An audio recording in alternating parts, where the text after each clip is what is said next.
Hello and welcome to the 100 Days Challenge. Congratulations on being a part of this challenge. It is my prayer and my desire that by the end of this challenge, you're going to be sharing lots of testimonies because you will not just only have your goals met, have those goals achieved, but you will also become a person that consistently achieve goals. That is someone that consistently takes action and never procrastinate on any particular goal or anything they want to achieve. I believe that that was going to be your testimony. So in this video I'm going to explain what this challenge is all about, how it works, what to expect, and eventually how to do your introductions by the end of this video, right? At the end of this video, there is a keyword, or basically towards the end of the video, right? There's a keyword that you need to pay attention to. That keyword is basically for me to understand or to know that you actually listen through, you follow through, and you understood everything that I have said, and you're well able to participate effectively in the challenge. So we'll just get right into it. But before we get started, I just want to tell you that this is an accountability platform. It's an accountability challenge. So it's our job to keep you accountable, hold you accountable to those goals. But it is up to you to actually do those things that you said you were going to do, right? A lot of people pass through this challenge and they don't get anything. They don't get to see results. It is not because the challenge doesn't work. It is not because the challenge doesn't hold you accountable or you're not able to hit your goals, but it's because those people decided to lie to themselves. They would say they're doing those things, but they're not really doing them. So I just want to encourage you to stick to those goals that you've said you are going to achieve. Basically look through all of the things that you said you even want to achieve, and ask yourself, can I really do everything? Because just because you see someone having a long list of items, a long list of tasks and activities that they want to do, doesn't mean you should do them as well, right? It's good to be encouraged by other people, but not necessarily to copy them. If this is what you feel like you can do at this moment, then stick with it and get comfortable doing them consistently. Get comfortable doing it consistently, and then you can now increase it. Because what I see most people do is that they will do a lot of things, or they would state that they want to do a lot of things, and before the end of the challenge they've already given up because it was too difficult. It was a very long list, and keeping up was kind of difficult. So what you want to do is do something that you know that your power can carry. Right? So that's basically it. So let's get into the meat of the matter now. The group is going to be locked by 11:59 p.m. daily, GMT plus 1. If you're in a different time zone, just calculate the time difference, WAT, 11:59 p.m. to your own time. All right, and then you know that this is the particular time that the group is locked. So what you need to do is that you would submit your tasks and your activities, all of the things that you said you were going to do. You submit them to the group on or 11:59 p.m. before of that day, before the group is locked. If you did not submit your tax before 11:59 p.m. That day, it would mean that you did not submit for that day. So the submissions are usually recorded, right? Every single day we record every submission from every single person, and that would mean that you would have to do your tax, all of the things you said you're going to do, you have to do them within that time frame, that is before the group is locked, and make your submission to the group so that it can be recorded, right, before the group is locked. Because once it's midnight and we lock the group, you would have lost submitting for that day. Now, if for any reason you were not able to submit, right, because there could be genuine reasons that you could not submit. Maybe you forgot, you did your tax but you slept off maybe by 10 p.m. before you could submit. Or in fact, I would actually advise that you submit. If you're done with your task by 10 p.m., I would advise that you submit. You don't necessarily need to wait until the deadline before you start submitting. Don't start rushing. If you finish your task and activity by 7 a.m., 8 a.m., yeah, it's very, very possible to have finished your task by that time. If you've done that, submit immediately to the group so that you don't forget, right? But if, for example, for any reason at all, you miss submitting before 11:59 p.m., before the group is locked, you submit to the challenge coordinator's DM, right? Not to the group again. You submit to the DM the next day. Now, this is what I mean. The group is usually locked every single day, 11:59 p.m. WAT, that is GMT plus 1. If for any reason you were not able to make it, you were not able to submit to the group for that day, the next day is a new day. So all submissions to the group on that new day should not be previous day's submission, so that we don't end up confusing other people. So every day submission is, is that new day submission. So because you have a previous day submission, you would submit it to the challenge coordinator's DM, right? So everybody submits with a uniform day. So I want to take that again so that we understand clearly. So if, for example, today is day 12 and I did my tax, but I forgot to submit on the group, what I'll do the next day would now be day 13. Day 13, I can't submit to the group for day 12 tax. Remember, it's now day 13, so every submission on the group would be day 13.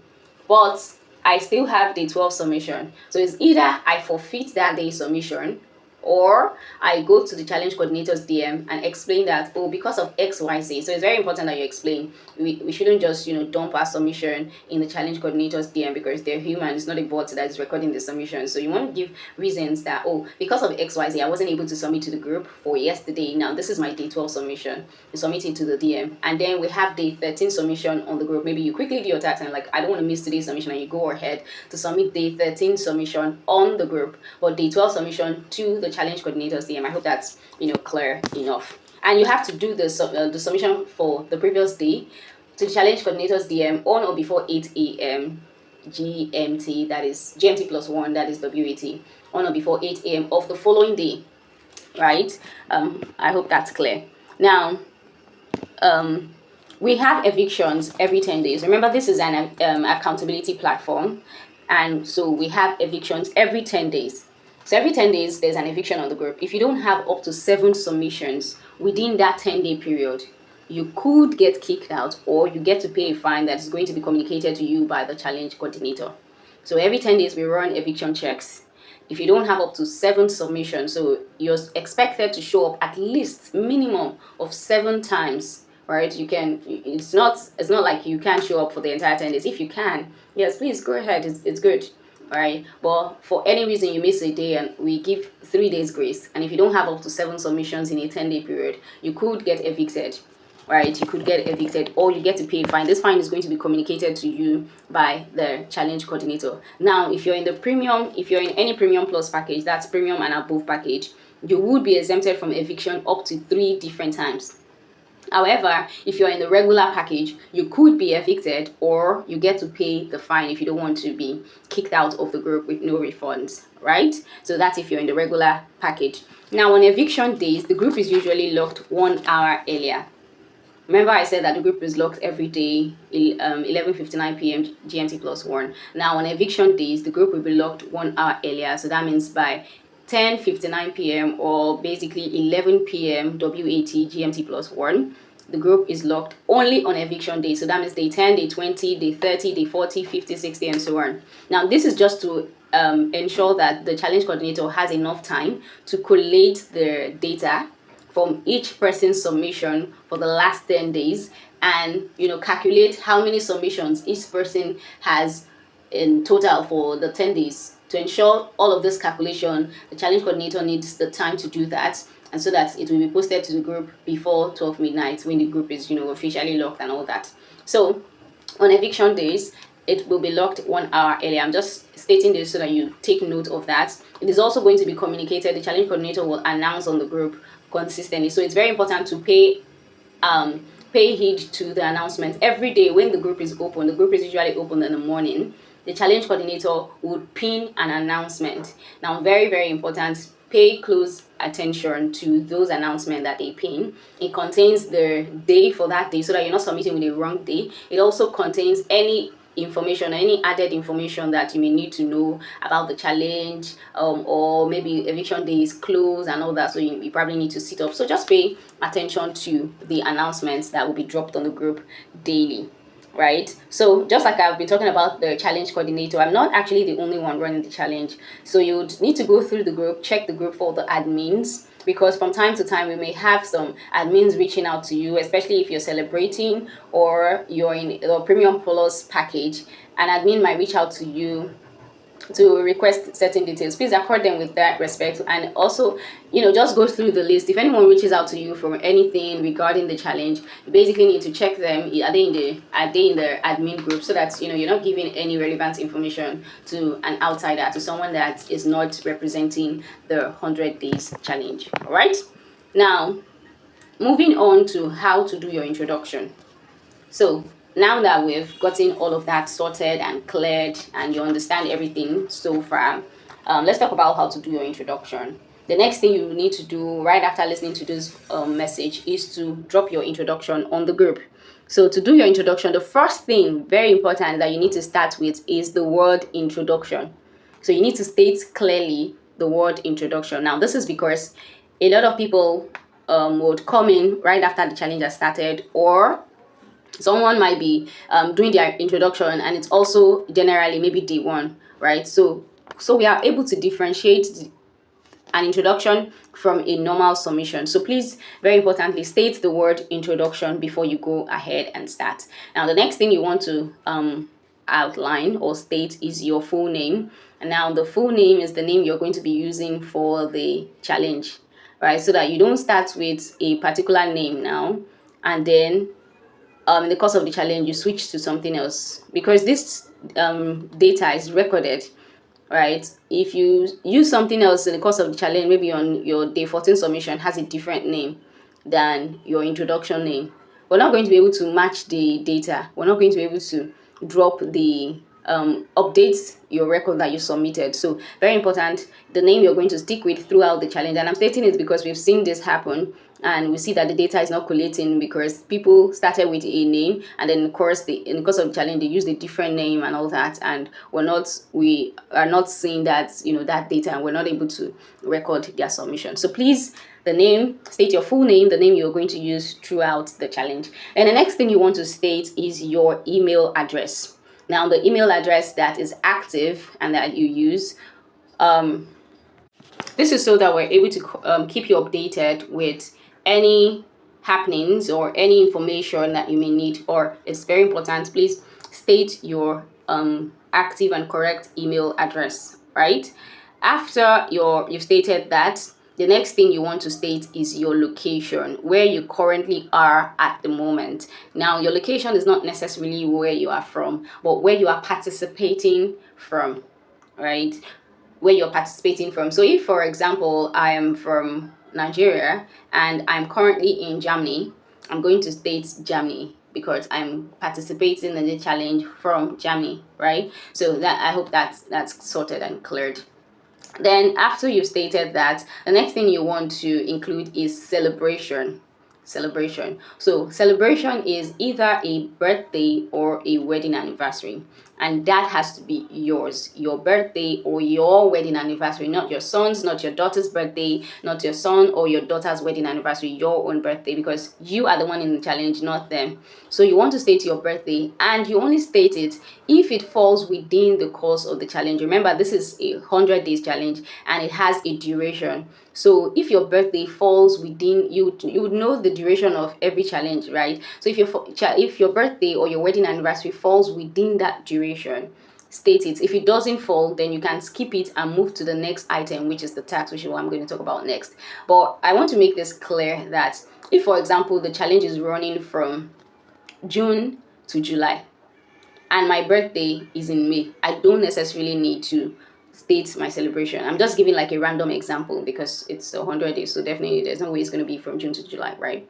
But if my birthday is in maybe it's from June beginning to July ending, and my birthday is July 15, of course I can put it. But if my wedding anniversary is like September 3rd, I don't need to include it because the challenge is only from June to July, and September 3rd is still very far. So please understand this. We're only requesting for celebrations that fall within the course of the challenge. Celebrations that fall within the course of the challenge, either your birthday, your wedding anniversary, or even your wedding days, because we've seen people get married in the challenge, during the challenge, right? That being said, if you also maybe gave birth, during the course of the challenge. You should also, let us know. Of course, you might not be able to put your EDD on the celebration, but at least when you've given birth, you can inform us so that, we take note and we celebrate with you, and maybe even grant you grace to cater for your newborn before you're able to come back to finish up your goals, right? So I hope that is very clear. Then the next thing you want to state is the list of things that you're going to do during the course of the challenge. That is your tasks, your activities, and all the things you'll be doing during the challenge. So your tasks and activities are your goals that you want to achieve.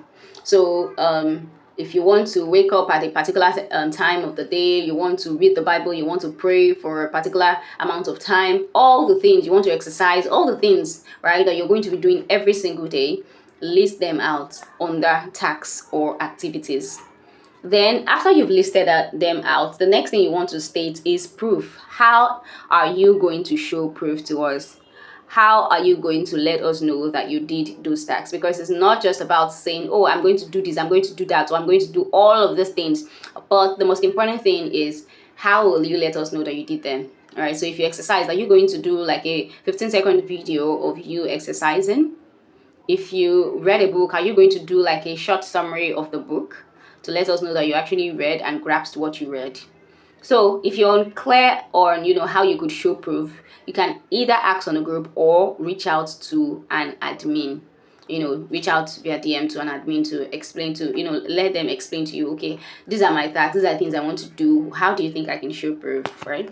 So these are basically the everything, or the most important things. In the course of the challenge, you're also going to be getting some announcements. So like I said, look out for the announcements that will be pinned to the group daily. But if you've gotten to this point, you've watched to this point, you've listened to this point, very importantly, and you understood everything and you follow, please, the key word is well understood. The key word is well understood. Well understood. All right, so go to the group, or if this message was sent to you, come back to me and type the key word, and you would be granted access. And then after you've typed the keyword, then you can go ahead to do your introduction. I hope that is clear enough, and I hope that you understood. And if you have any questions, please feel free, reach out to me or reach out to an admin, and you would be taken care of. All right, thank you very much, and see you at the end of the challenge. Ciao.